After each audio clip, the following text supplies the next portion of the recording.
Hi guys, Alex Peak Performance Reviews. Welcome to another vlog. I am here at my barn with our Fiesta ST, and the reason why is, you'd have seen from the title. Basically, I'm going to tell you how to do a basic, and I mean very basic, you'll see in a minute, and I'll explain why as well, camber adjustment on a car using an adjustable camber bolt. Ours are just Powerflex. You can get white line, different products and stuff like that. There's only a few, I think, for the Fiesta ST. Basically, on the front of the Fiesta ST, you cannot adjust camber unless you have some camber adjusters, top mounts, and basically you've got like a coil over kit that allows that adjustability for the camber. Otherwise, out the factory stock, and we've only just done lowering on a set of springs, 35mm on ours, so there's no adjustability. It's stock on that front. And basically we've bought some say adjustable camber bolts that can give you a little bit of a few degrees of negative or positive camber from basically what you're sitting on, essentially. So factory settings, you're looking at probably something like -1 negative camber, probably, if even that. They're probably going to be quite neutral. But the problem is the problem that we've had. The problem is with the modified cars, when you lower suspension and you put wheel spacers on a car, what happens is, I'll show you some pictures now on the VT as I'm kind of talking through. What happens is, if I say that's flat, what happens is on the bottom of where obviously all your suspension and everything else mounts to, as you lower suspension, it does this, it sits down lower and it starts to push out the bottom end a little bit as well. I'm trying to keep my hand as straight as possible. I'm going to exaggerate it as well. It's going to start to do that. Okay, this is what you kind of roughly want, maybe a tiny bit of that, just to get the handling better. I won't go into the science of how that affects handling and whatnot, but basically when you lower a car, you end up getting a bit of natural kind of negative camber. When you put spacers on a car, you also get a bit of natural extra camber. Because of that, basically what's happened on ours, we've been absolutely annihilating and eating through front tyres, and they start bobbling because basically if you I'll explain. Just a set of Enduro KA tyres.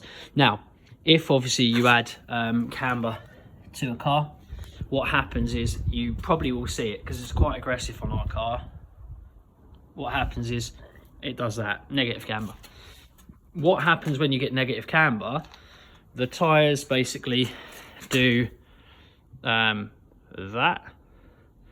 side and that side on the right hand side, but this is this handed, so I'm gonna basically, this tyre would be this one here, and negative camber would basically do this stancey. Okay, and what happens is, if your tyres leaning like that, you'll see basically what starts happening is that. So naturally, where is the tyre wear going to occur? It's going to occur on this outside shoulder or block of the tyre, and because of that, you're not getting a full contact patch. What happens when you get suspension travel, actually when you do negative camber, it tends to use a lot of this and a lot of the important bit of rubber, and not this, the middle, but it will start to predominantly use this when you're running a lot of the time, and when the tyres get hot, more this side. And the problem is, negative camber is good basically on some cars, and I'm not going to go into the science, but realistically up to a point, negative camber is good, but when it's really aggressive, it's good for a little while, but it will eat through tyres. On race cars, you can have -3, even up to -4. Essentially what I'm telling you now is, I'm going to show you our because of our suspension, our lowering springs, and because of our spacers, we have got a lot of negative camber.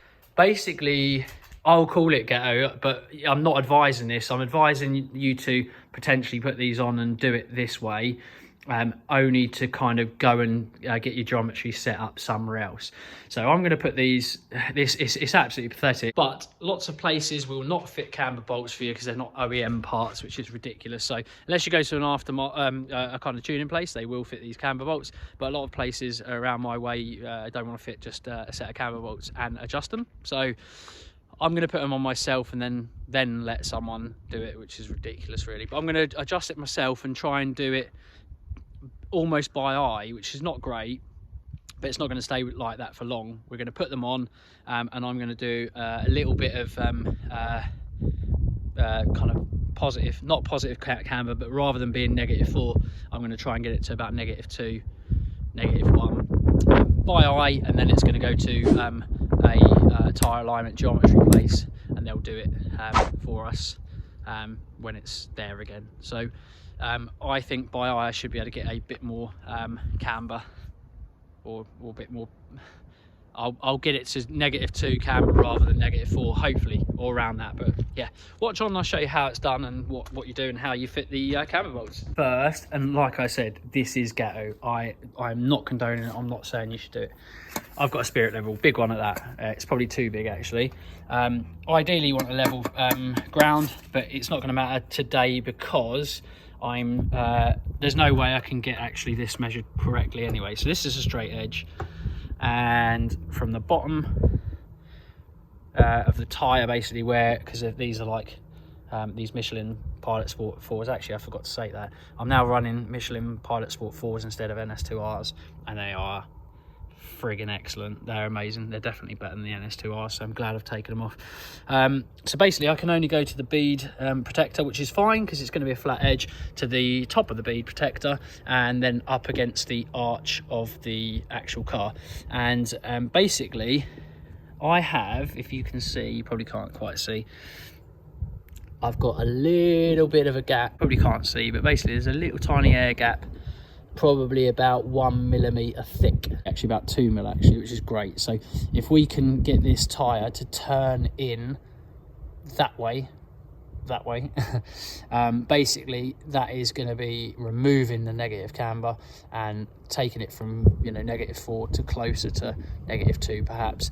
But again, this is only by eye, and I haven't got no geometry kit to do it, so I'm going to do it this way. So both fronts are going to need to come off, both front tyres and alloys are going to need to come off, so we're going to crack them off and then lift the car up and take all of them off. And everyone knows how shit these wheel nuts are on these Fiesta STs. They gall and they absolutely annihilate themselves, and they're terrible. They're so badly made. They're made with, I don't know, chocolate and steel, I do not know, but they're crap. And talking of these nuts, look at them, look at the state of that. The thing is, I'm probably taking these places and they're probably annihilating them at shops I'm taking the car to. I do not know, but I'm pretty sure that everyone else is saying the same about these. They're bloody awful. They get stuck on a socket. They're bloody well terrible. If anyone's got any suggestions as to what you can do with these other than put them in the bin, I mean, as in any suggestions of any better kits from somewhere, please let me know, because it's getting to the point where it's quite dangerous. I'm struggling to get all of these off at times, and then having to use spares that I've got just about, but this is happening all the time and it's horrible. It is so bad. Here are the two nuts. It's the top one that gets replaced, so we'll basically undo this. Going to leave this one nice and tight, undo this and replace, and then you'll loosen this off, and then we should be able to adjust the camber bit by bit. So it's actually an 18 mil, bit wiggly, but I've tried a 17 and it definitely don't go on. So I mean, there's a bit of rust on there, but I'm pretty sure, yeah, that don't go on. Yes, I'll hit on this side, and maybe a spanner on that side would be fine, or a socket, whatever you prefer. Yeah, leave this one done up, undo this one, and try and put the camber bolt through as is. FYI, 15 on the other side. Let's get rocking and rolling. If you're not quite sure how it goes the website is quite useful. This is the front of my car there, and the fixed bolt nut is the left hand side and the loose nut is the right hand side. The tab with the little hook and tab goes that way, and it faces the main tab faces that way. So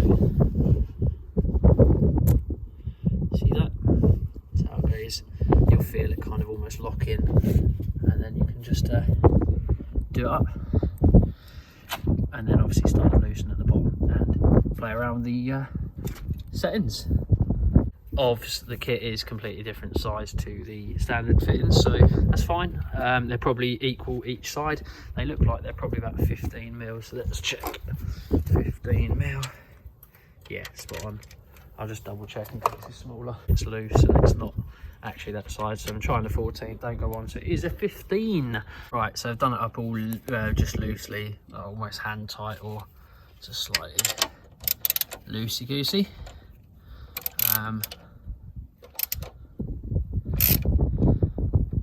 So it's nice and loose. I'm going to slightly undo these bolts now, and then basically if we turn this side bolt when we do this up, we should get some a camber adjustment. Right, so we've undone the bottom nut just ever so slightly, so it's loose, so we should be able to turn this and start to get some camber when we do it up. So yeah, I'm going to go and do that up, and I'll now we'll look at where the arrow is. That's facing right the way to the back of the car towards the drive shafts, and it's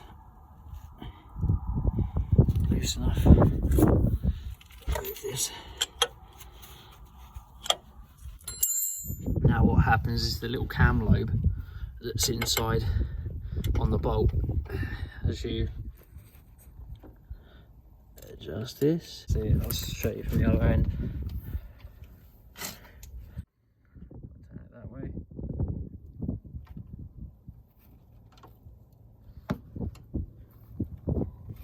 See that moving? I'm not moving. That goes all the way in. That goes that way. So you've got a hell of a lot of adjustability there. So yeah, I'm going to adjust that probably as much as I can, and then obviously I'll take it to get it properly set up on a geometry tester, and yeah, go from there.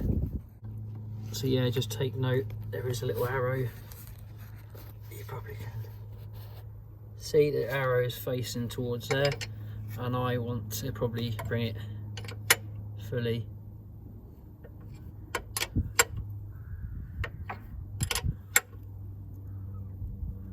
there, and that's as much as it'll go.